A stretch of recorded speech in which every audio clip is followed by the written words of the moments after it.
मेरे भैया मेरी हथेली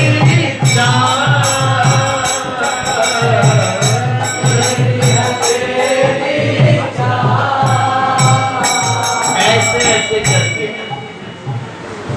चाट रहे ठाकुर जी, चटवा रहे हैं और छोड़ो। सखा जो खा रहे हैं ऐसे ऐसे करके चाट लेते हैं, तो ठाकुर जी कहते हैं ये तो खत्म हो गया, तो हाथ पकड़ पकड़ के उनकी उंगलियां चाट चाट के देखते हैं। ब्रह्मा जी ने कहा ये कौन सा भगवान है भैया, हैं? हम तो गर्भ स्तुति करके आए थे, लगता है कुछ मुझसे कंफ्यूजन हुई है।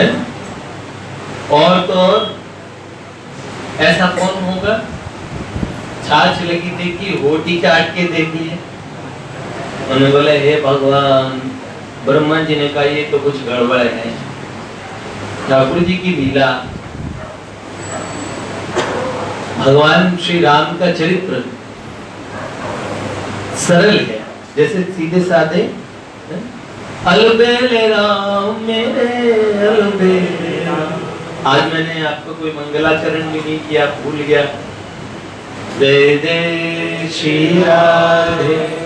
गोपेश जी देखो क्या गा रहे थे, गजब। भगवती भी है, गा रहे हैं, अच्छा है। हाँ? ऋषिकेश भी गाने लगा, ये कब गाएगा बेसुरा? कह रहे भाई जी मुझे एक दिन ऐसे छुएंगे, मेरे कंठ पे हाथ लगाएंगे और उस दिन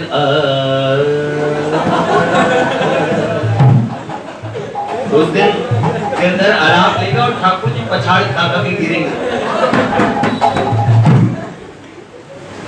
मेरी हथेली चाट दे माधव को मदन गोपाल।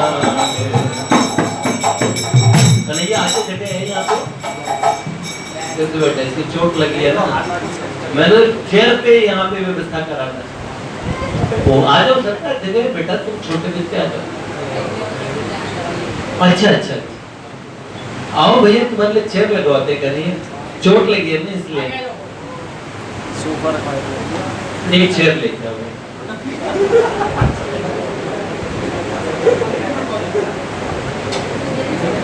नहीं नीचे मत बैठो, ऐसे जी हमारा ना तो तुम्हारे पैरों में दर्द। गोद पे बैठा, रोज एक छोटा बच्चा बैठता है। क्या गाना? नहीं पायो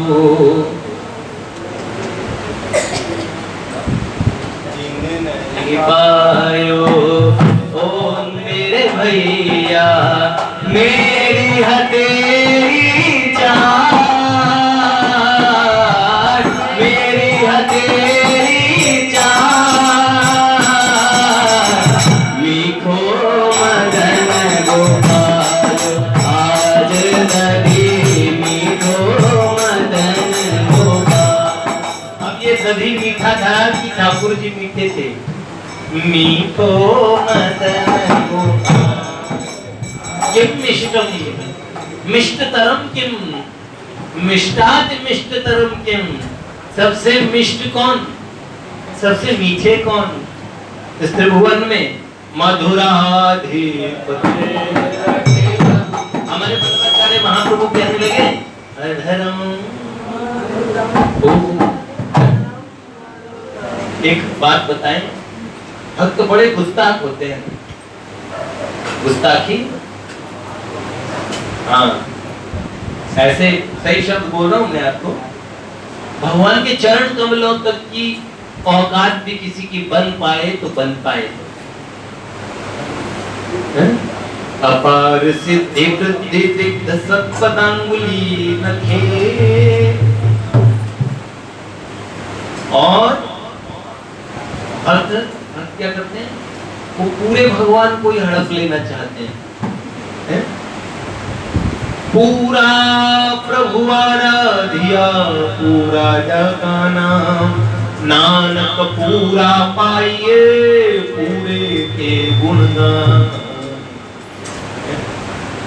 हम तो पूरा ठाकुर चाहिए, थोड़े से में संतोष नहीं होता, भक्त अनुभूतियों से भी संतोष नहीं करते, इतने आगे बढ़ जाते हैं, इतने आगे बढ़ जाते हैं। कल भैया जो आए थे ना, उनका मैं परिचय उनके सामने देता संकोच होता।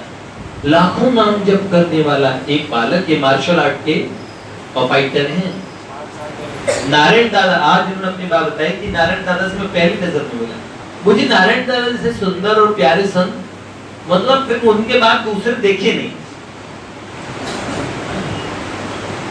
इस समय वर्तमान समय में जैसे हम अपने पूज्य मलुक पीठ वाले महाराज जी को देखते हैं और कहते हैं कि हाँ सच में महाराज जी अद्भुत हैं, जैसे गोरेदाऊ जी वाले महाराज जी हैं। कुछ एक संत हैं पूज्य गोरीलाल कुंज वाले, गोरीलाल कुंज वाले महाराज, जैसे हमारे पूज्य बिहारीदास जी भंतमाली जी हैं, ऐसे कुछ संत हैं। लेकिन मैं सच बता रहा हूँ, नारायण दादा से मिल के एक बात ऐसी थी कि ऐसे कोई दूसरा भी है क्या। उनके जीवन कल बता रहे थे वो, कह रहे वाटिका की एक निधि इसलिए छिन गई, वास्तव में नारायण दादा के जो स्वभाव था, बोलने का जो तरीका था, दूसरों से जो मिलना था, बाबा बाबूजी की परंपरा को अवगत कराने वाले व्यक्ति में जो गुण होने चाहिए। हम बाबा बाबूजी के, हम तो हमारे भाई जी के भाई जी हमारे, और हमारे चेहरा एकदम काठ जैसे भाव है, किसी को देख के हम प्रसन्न नहीं होते। भाई जी का क्या परिचय देंगे हम, क्या बताएंगे जिसको देख के पता लगे भाई जी के। हम भाई जी के, हम किसी और पे वास्ता नहीं रखते। क्या भाई जी ने हमें ये सिखाया? लोग संत महापुरुष महात्मा के संसार में कोई भी भगवान भी ये देखे तो कहते हैं भाई जी के हैं, इतने विनीत हैं, इतने विनम्र हैं, ये बाबा के हैं। महापुरुषों का आज हमारी खूब लंबा डिस्कशन हुआ भैया से, तो मैं यही कह रहा था महापुरुषों का अपराध। मैंने कहा भैया हम आपस में एक दिन हम ब्रिज में बैठे बात कर रहे थे, मैं अपने मेरे अतिशय प्रिय जनों से ये बात कह रहा था कि भैया एक गलती ना हो जाए, कोई ये न कह दे कि बाबा बाबूजी के बच्चों में अब वो कमी रहेगी। हम क्यों अपने प्रेमास्पद पे, अगर हम में कमी है ना तो वो हमारे प्रेमास्पद पे कलंक है, हम क्यों लगाएंगे। तो भैया ने कई सुंदर अनुभूतियां बताई दादा की। एक तो बड़ी प्यारी बात बताई कि जब दादा जतीपुरा रहते थे, पूज्य नारायण दादा,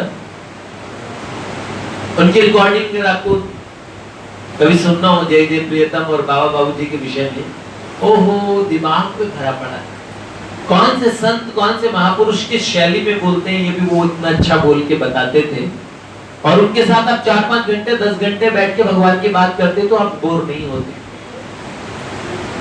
क्या हुआ भैया, उनका एक बार वो गोवर्धन की परिक्रमा कर रहे थे, तो परिक्रमा करते करते, और जब वो परिक्रमा करते हुए मतलब साथ चल रहे, एक कन्या 10-11 साल की बड़ी सुंदर सी सजी धजी उनके साथ चलने लगी, और उनसे पूछा बाबा तुम्हारे साथ परिक्रमा कर लूं? तो बाबा ने उन्होंने पूछा, दादा ने, लाली तो तेरे घर वाले कहाँ हैं? बोले वो परिक्रमा में अलग हट गए हैं, वो आगे चले गए, तो तुम्हारे साथ कर लूं परिक्रमा? तो दादा ने कहा मेरी जतीपुरा में पूरी हो जाएगी। हाँ, उन्होंने कहा जतीपुरा में थोड़ा सा गोवर्धन में हमारे रिश्तेदार है, उनका घर है, तो वहां चले गए होंगे, तो हमारे ताऊ जी रहते हैं। अच्छा लाली, गोवर्धन में तुम्हारे ताऊ जी रहते हैं? तो दादा ने कहा बड़ी अच्छी लग रही थी वो कन्या। दादा ने पूछा लाली तुम्हारा नाम क्या है? तो उसने कहा मेरा नाम राधा है। उन्होंने कहा राधा, तुम्हारा नाम राधा है? राधा कहाँ रहती हो तुम? तो उन्होंने कहा मैं बरसाने में। तो उन्होंने कहा बरसाने में रहती हो? अच्छा, तो मैं तुम्हें तुम्हारे घर तक छोड़ जाऊंगा। तो उसने कहा अच्छा, जहाँ मेरे ताऊ का घर है ना जतीपुरा में, वहां छोड़ देना। तो उन्होंने कहा ठीक है। तो दादा के साथ में बात करते करते परिक्रमा करते करते पूरी गोवर्धन की 3 घंटे की परिक्रमा की।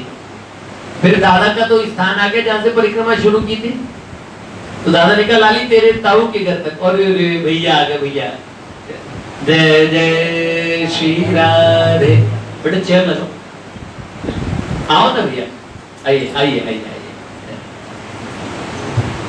मैं अपने नारायण दादा अपनी वाटिका में, और एक संत थे अभी गए मिलन नारायण दादा, और मैं क्या बताऊं, जिससे हमारे पूज्य मुलुक पीठ वाले महाराज जी ने उनका निकुंजोत्सव किया था, जो वो निकुंज गमन उनका हुआ।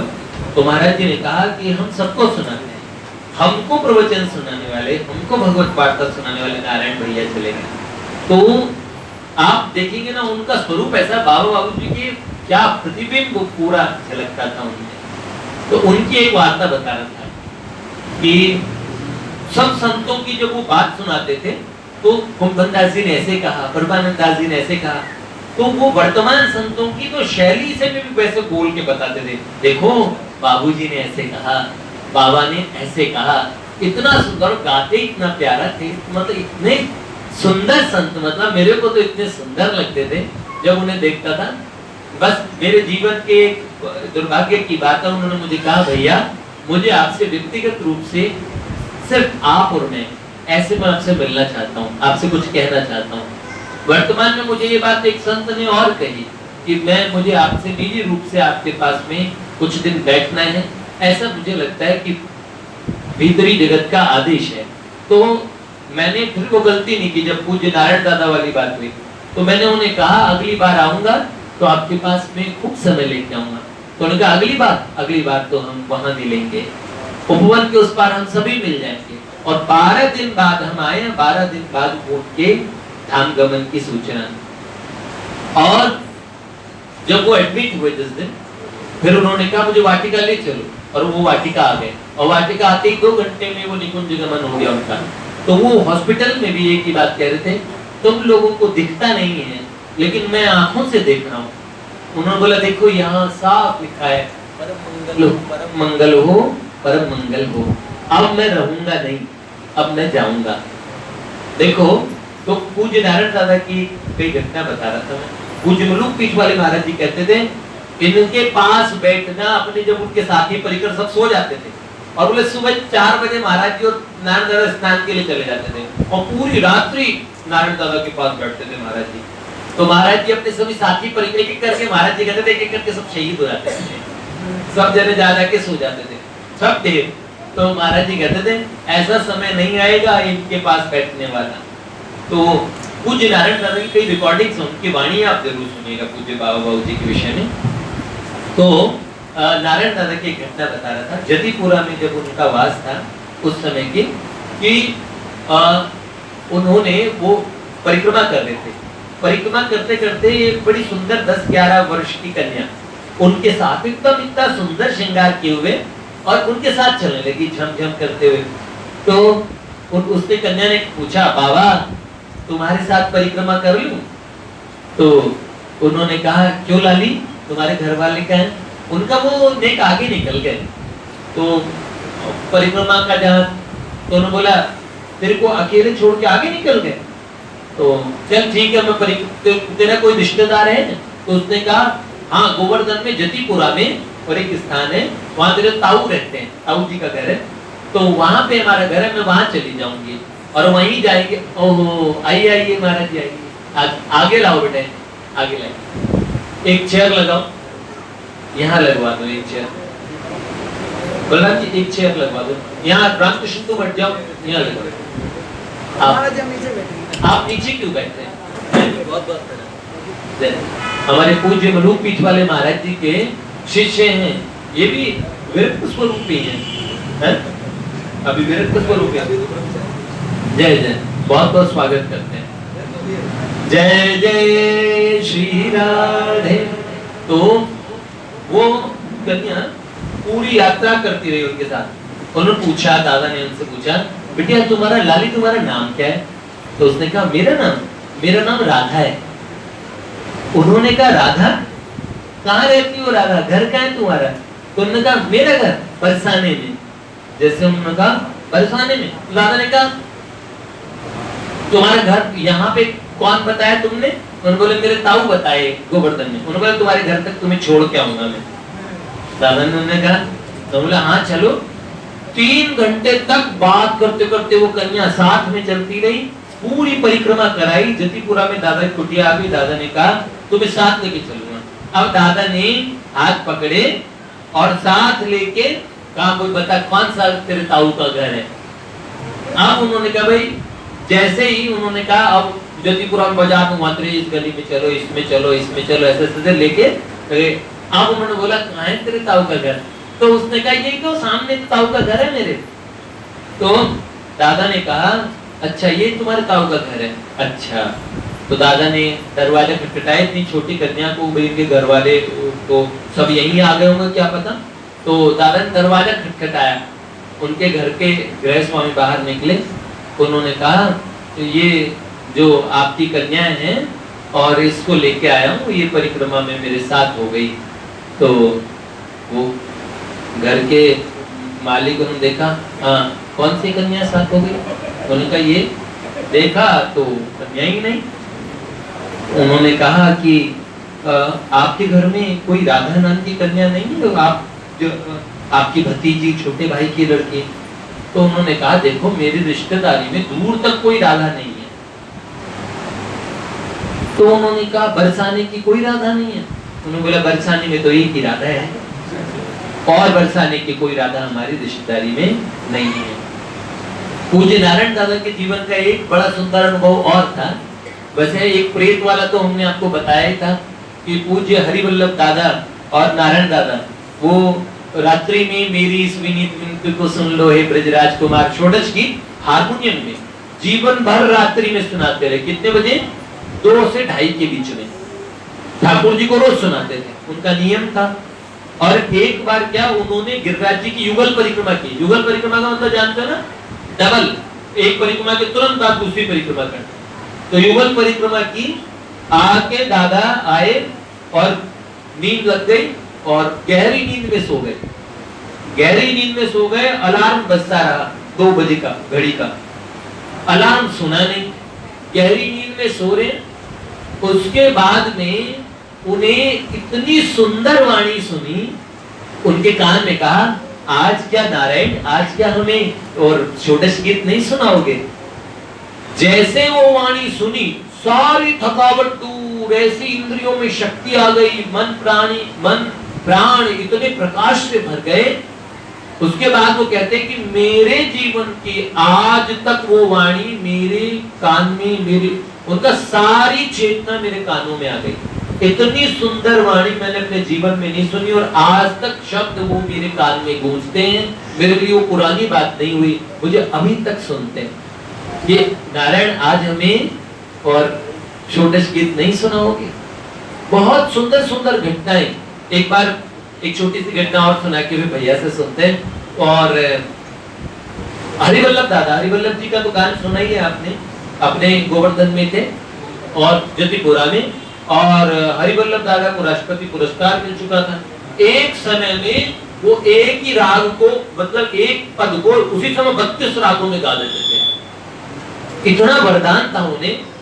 बहुत हम लोगों से भी बड़ा उनका और नजदीकी का समय मौका मिला। कम से कम 4-5 बार की राधाष्टमियां उनके साथ की है और उनका नृत्य देखा है। वही बुढ़ापे में 100 वर्ष की अवस्था में उन्हें नृत्य करते हुए।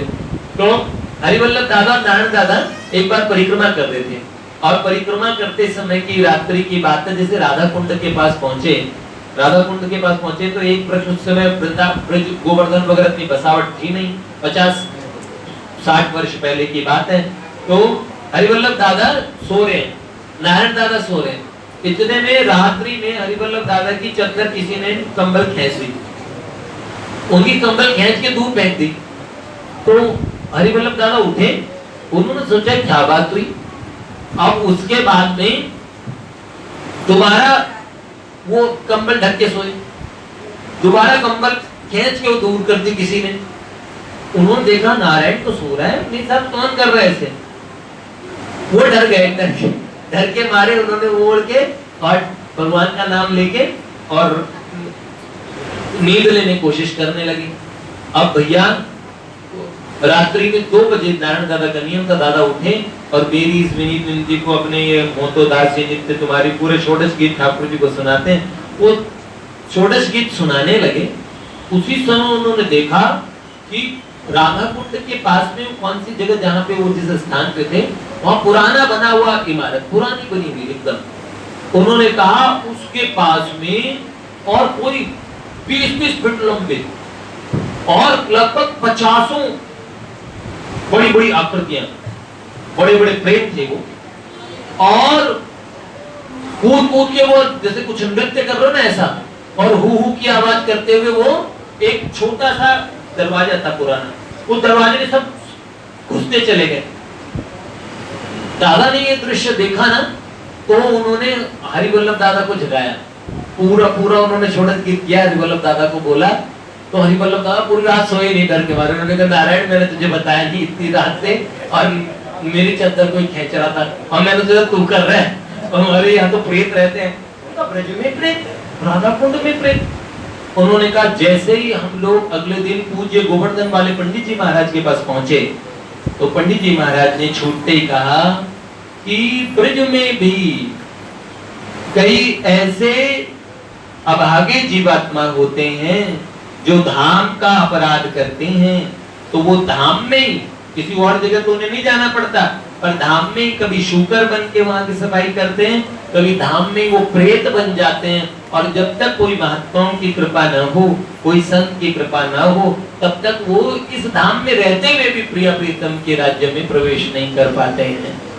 तो इसलिए धाम का अपराध नहीं करना चाहिए। इस बात से उनका तुरंत निराकरण हो गया। पंडित जी महाराज तो परम सिद्ध महात्मा थे। तो इस प्रकार की कितनी घटनाएं हैं, महापुरुषों के मैं अनुभव की बात कर रहा था और बात करते चलेंगे। पहले देखो एक महापुरुष हमारे साथ बैठे हमारे भैया, तो भैया से सुने। जय जय श्री राधे।